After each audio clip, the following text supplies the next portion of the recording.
Some estimations coming from Ukraine that came in November last year was that there's around 1,400 individuals from 36 African countries fighting for Russia in Ukraine. But generally, Kiev authorities assess that there is some 18,000 foreign citizens fighting on the Russian side, which is mainly driven by money. It's a form of helping your families with securing extra income. If you compare salaries of policemen or of soldiers in countries like Kenya, the money that they are being offered in the Russian army on the front lines, it's something like 10 or 20,000 times bigger. So going into a 10 months contract, let's say, is seen as something pretty lucrative, which bears, of course, high risk of dying, of dying in combat. But for many people, this risk is still worth taking.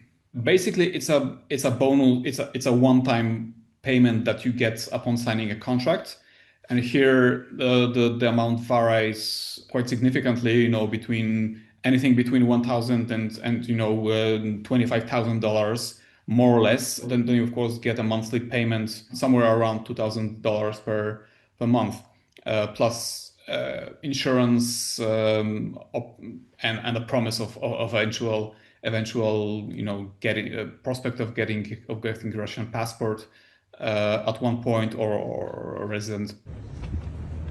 Это делается очень просто. Для того, чтобы получить гражданство Российской Федерации, можно заключить контракт с Министерством обороны Российской Федерации. Заключение контракта идет от года до 5 лет.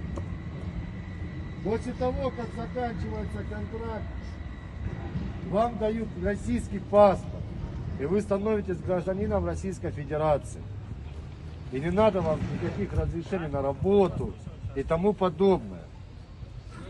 При этом 100% будете находиться в зоне СВО. Зарплата идет от 210 тысяч рублей ежемесячно. Я думаю, все равно больше, чем вы здесь зарабатываете. Вот, бесплатное лечение. Санаторно-курортное. Да, страхование жизни.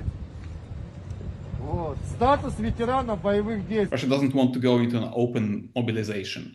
That would cause too much, tension, and that could potentially meet resistance, and that would be something that psychologically for Russians would not be well received. So Russia tries to fill the gaps and recruit as many people from abroad Russia as possible.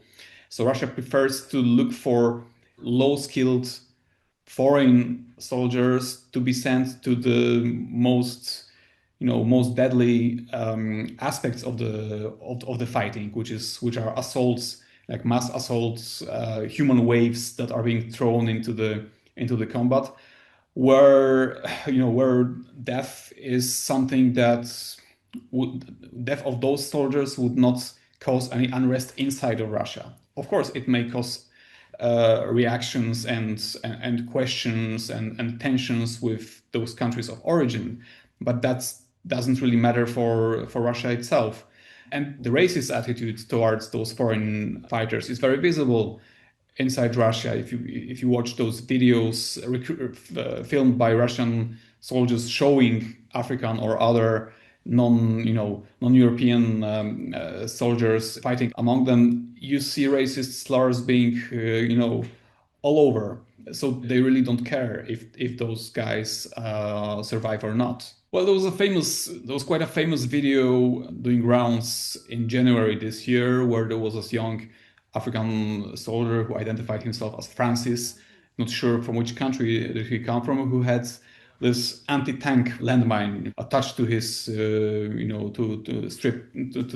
his body, and who was being sent, who was told to run at gunpoint, who was told to run towards the enemy lines, and he was clearly threatened, he was clearly frightened, he was clearly abused by their Russian comrades. Сейчас побежит по лесу будет скакать. Вот. Чё ты очкуешь? Очкуй.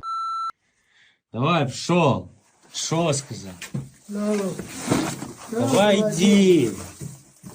Иди, сказал. Шо? It's quite likely that there is element of violence or element of force behind some of those life and death decisions that the people who may it's a different decision when you are signing for a suspicious visa, for a job offer, or even when you are answering the advertisement that says openly that it is about recruiting into the Russian army. But it's a different decision when you are actually on the front line and you are given a task which is clearly a task that there is very low chance of surviving doing the job. Then cases of real violence can be quite common.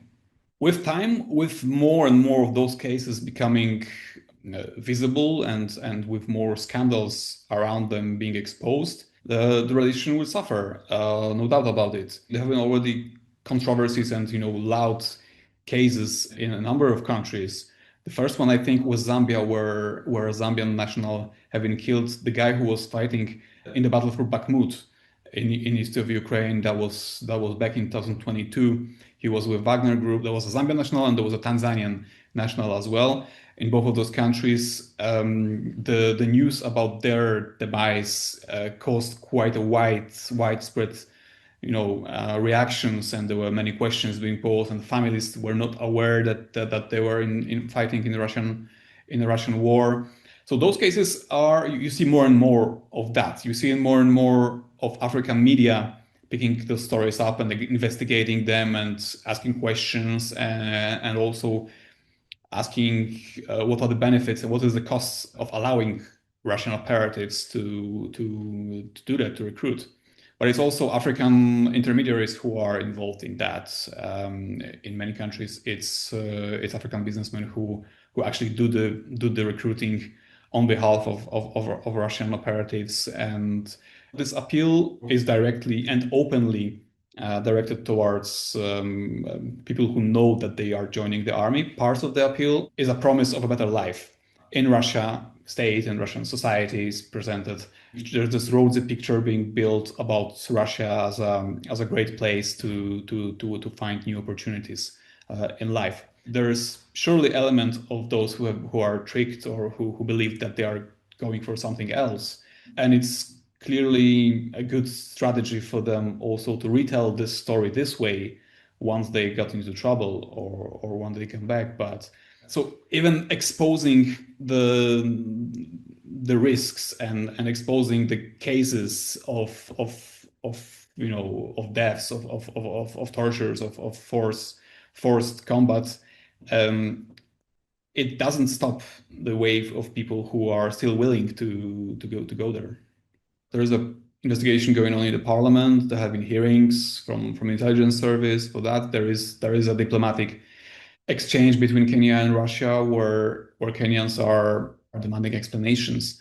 It's hard to say whether can we talk about determination on the Kenyan side to actually have things explained and stopped. Because they are going after some of the recruiters, and some recruiters have been arrested.